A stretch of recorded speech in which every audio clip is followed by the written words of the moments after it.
Here are the top news headlines for the day. The Prime Minister reviewed the growing need of adequate human resource for responding to the COVID-19 pandemic in the country.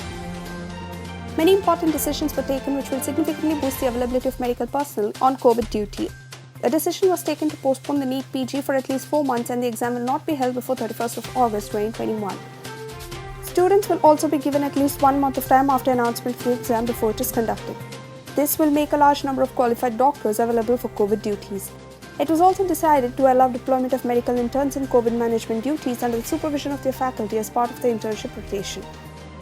The services of final year MBBS students can be utilized for providing services like teleconsultation and monitoring of mild COVID cases after a due orientation by and under supervision of the faculty.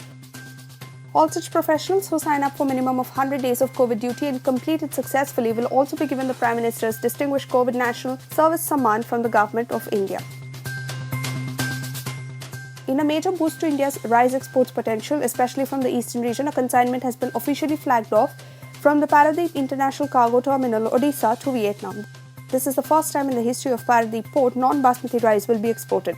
This will also boost the income of at least 2 lakh farmers from Odisha and adjoining states. The sharp spike in rice exports, especially during a phase where globally the COVID-19 pandemic has disrupted supply chains of many commodities, has been attributed to the government taking prompt measures to ensure export of rice while taking all the COVID-19 related safety precautions. Due to the second wave of COVID-19, the Ministry of Education has urged for the postponement of all offline exams scheduled in the month of May 2021.